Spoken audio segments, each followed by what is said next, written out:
Bienvenidos a este estudio bíblico.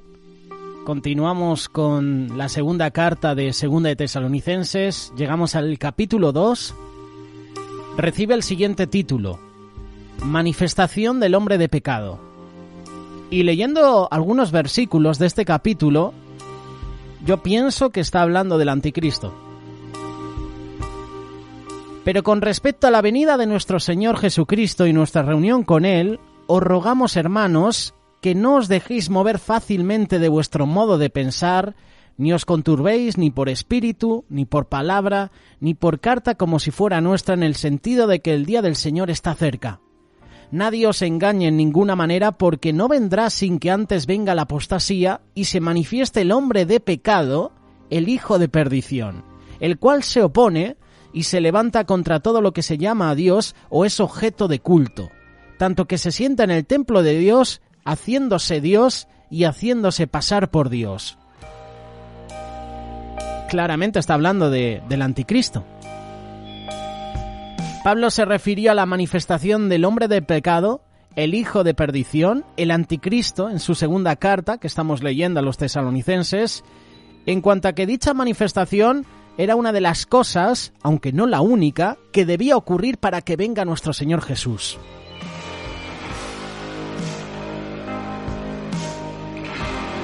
Dice el versículo 1, pero con respecto a la venida de nuestro Señor Jesús y nuestra reunión con Él, os rogamos, hermanos, que no os dejéis mover fácilmente de vuestro modo de pensar, ni os conturbéis ni por espíritu, ni por palabra, ni por carta como si fuera nuestra, en el sentido de que el día del Señor está cerca. En primer lugar, la venida de nuestro Señor Jesús, a la que se refiere Pablo, no debe ser confundida con su segunda venida, ya que acto seguido aclara y nuestra reunión con Él. Es decir, en su segunda venida, nuestro Señor no viene a reunirse con nadie, sino que va a descender en Israel sobre el monte de los olivos, el cual se va a partir en dos y se va a generar ese valle del Armagedón, donde se va a pelear contra el anticristo. Y como sabemos, le va a vencer. De modo que no es la segunda venida. Yo lo que pienso es que es el arrebatamiento o es el rapto de la iglesia. Primera de Tesalonicenses capítulo 4 versículo 15, ya lo hemos mencionado en alguna ocasión, por lo cual os decimos esto en palabra del Señor, que nosotros que vivimos, que habremos quedado hasta la venida del Señor, no precederemos a los que durmieron. Porque el Señor mismo con voz de mando, con voz de arcángel y con trompeta de Dios, descenderá del cielo y los muertos en Cristo resucitarán primero. Luego nosotros, los que vivimos, los que hayamos quedado, seremos arrebatados juntamente con ellos en las nubes para recibir al Señor en el aire, y así estaremos siempre con el Señor. En esta venida, que no es la segunda, nuestro Señor no toca tierra, sino que nos reunimos con Él en el aire. Primero los muertos van a resucitar, los muertos en Cristo, y luego nosotros, los que estemos vivos en ese momento. Entonces es cuando vamos a ser transformados.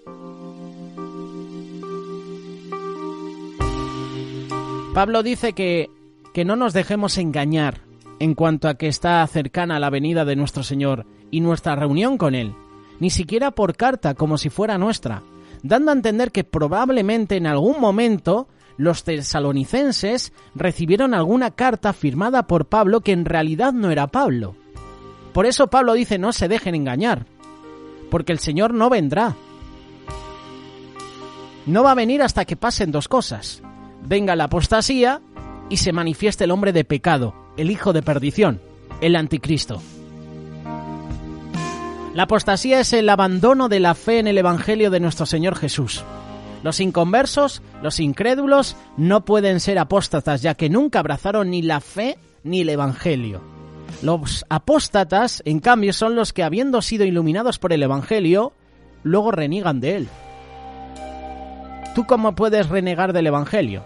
Como hizo Demas, colaborador de Pablo. Amó más las cosas del mundo y abandonó a Pablo, abandonó el ministerio, puso la mirada atrás.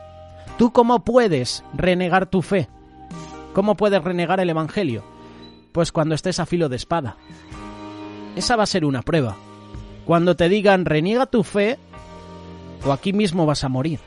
Muchos renegarán del Evangelio. Dirán, no creo en Jesús. En otras palabras, los hombres, los apóstatas junto con los incrédulos van a rechazar multitudinaria y abiertamente a Dios. Y la pregunta, ¿estaremos tú y yo entre esos hombres? Porque es fácil decir ahora, yo voy a perseverar hasta el fin. Yo voy a elegir a Cristo en todo momento. Pero cuando lleguemos a esa situación, ¿qué haremos? Cuando nos metan en cárceles, cuando haya persecución, que ya la estamos teniendo de hermanos en la fe en países como Asia, ¿qué decir en Oriente? ¿Verdad? ¿Qué pasará? Más allá de lo que cada uno de nosotros perciba, la apostasía ya es un hecho. A tal punto que se ha convertido en una bandera militante y organizada. No es normal la persecución que hay contra los cristianos. Pero ya la palabra de Dios nos avisa que vamos a ser perseguidos. Que el Padre se volverá contra el Hijo se volverá contra el Padre. La segunda condición habla de la manifestación del hombre de pecado, el hijo de perdición. Cabe aclarar que el hombre de pecado no será una condición general de la humanidad en un momento determinado, será un alguien. Es el hijo de perdición, el anticristo que va a liderar una sociedad, un mundo anticristiano.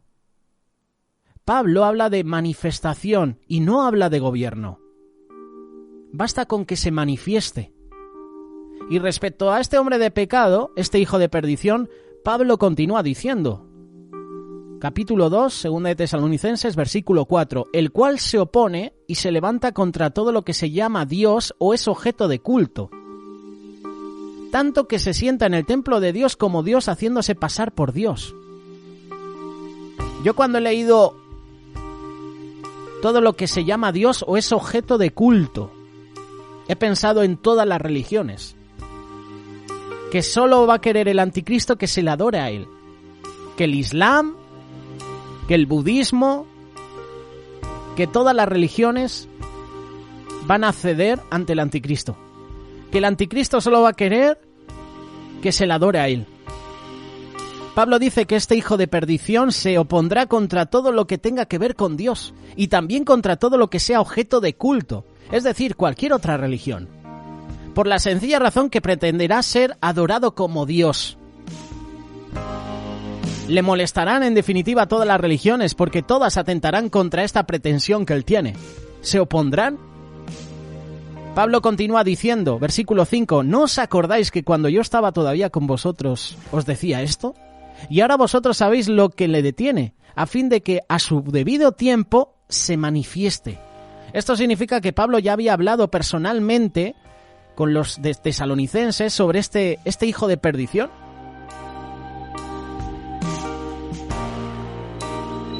¿Y qué es lo que detiene su manifestación? Pues que se va a creer Dios y va a hacer que todas las religiones la adoren. Y muchas personas que tengan su religión se van a oponer. Pero al final, muchas cederán.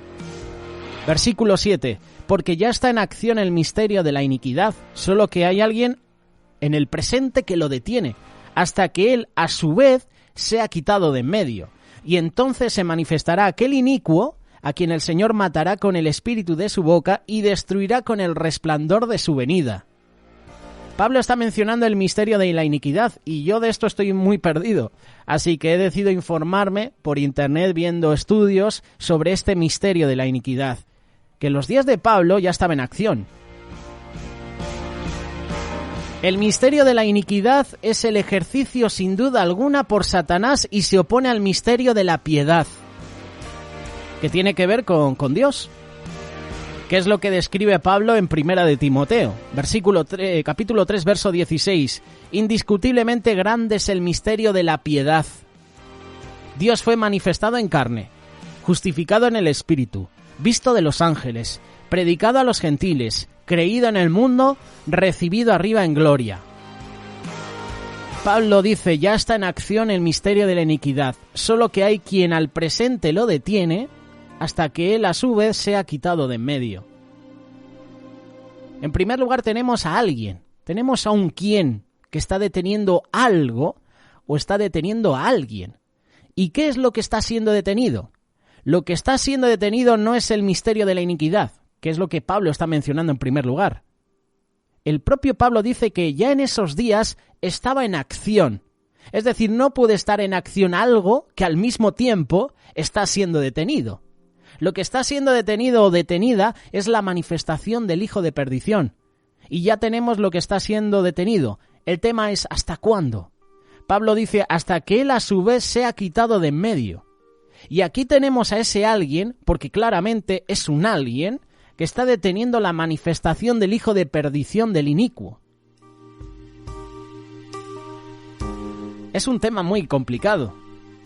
Y siendo sincero, yo en muchas ocasiones, leyendo este pasaje, esta carta de 2 Tesalonicenses, pues la omito, al igual que el Apocalipsis. Son cartas que me cuesta leer, porque no estoy puesto y necesito informarme. Pero sabemos que esto va a venir.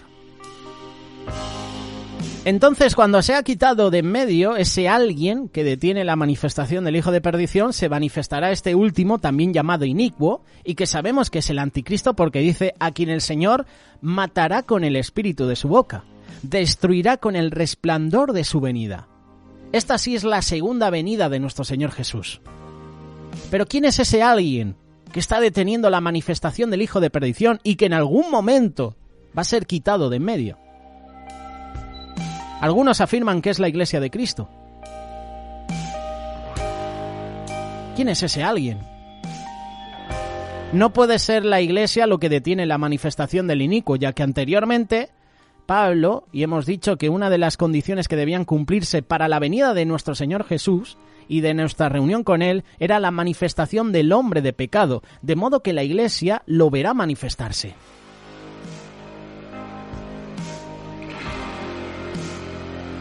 Aquí entra lo que menciona Apocalipsis sobre Elías y Moisés, esa predicación durante 42 meses para desenmascarar al anticristo, al falso profeta.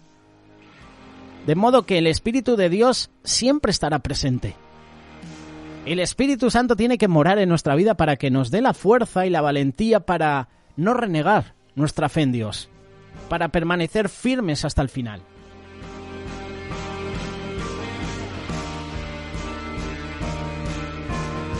Muchos dicen que el que va a detener a ese alguien es Satanás. ¿Satanás deteniendo el advenimiento de su máximo representante en la tierra? Satanás será quitado de en medio. Y las claves las da Daniel en el capítulo 12, versículo 1. En aquel tiempo se levantará Miguel, el gran príncipe que está de parte de los hijos de tu pueblo, y será tiempo de angustia, cual nunca fue desde que hubo gente hasta entonces. Pero en aquel tiempo será libertado tu pueblo, todos los que se hallen escritos en el libro. Apocalipsis capítulo 12, verso 7. Después hubo una gran batalla en el cielo. Miguel y sus ángeles luchaban contra el dragón y luchaban el dragón y sus ángeles. Pero no prevalecieron ni se halló ya lugar para ellos en el cielo. Y fue lanzado fuera el gran dragón, la serpiente antigua que se llama Diablo y Satanás, el cual engaña al mundo entero. Fue arrojado a la tierra y sus ángeles fueron arrojados con él.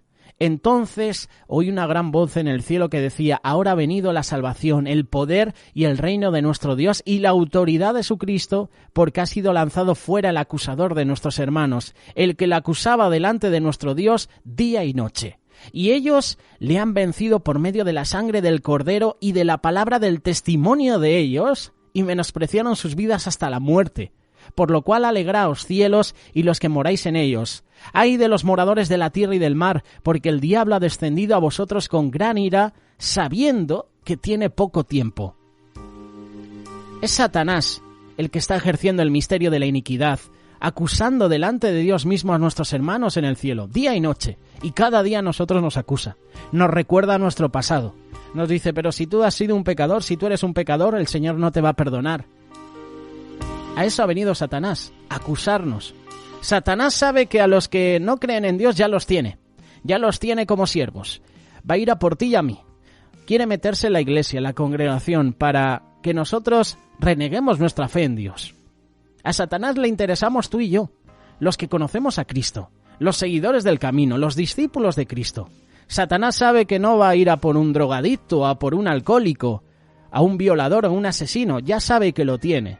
Quiere ir a por nosotros, los que confiamos cada día en Dios. Y cada día se nos presenta la prueba, la tentación. Y a eso ha venido el tentador, a tentar, como lo hizo con Jesús.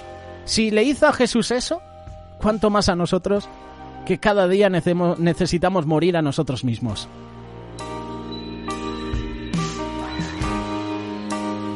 Es un tema que cuesta hablarlo, pero ¿qué piensas al respecto? ¿Qué piensas tú sobre la manifestación del hombre de pecado? Que sabemos que es el anticristo y sabemos que va a hacer que muchos den la espalda a Dios. A eso ha venido. De hecho, el anticristo se va a hacer Dios y va a hacer que muchas religiones le adoren. Pero muchas religiones van a decir, yo no me voy a inclinar hacia ti. Yo te invito a que leas estas cartas. ¿Qué piensas al respecto sobre este tema? Déjanos tu comentario. Si fuera por mí, yo omitía este estudio bíblico. Como estamos capítulo a capítulo, hay que mencionarlo brevemente, informándonos mucho, preguntando también a hermanos, escuchando, viendo vídeos sobre todo este tema, porque es muy complicado y podríamos seguir hablando un poco más, pero hasta aquí lo vamos a dejar. Estamos con los estudios bíblicos todos los martes. Hemos llegado a la carta de 2 de Tesalonicenses.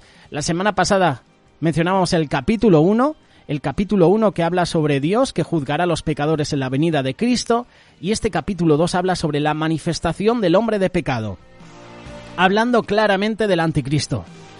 Déjanos tus comentarios, tus WhatsApps, a través del 607-824-824.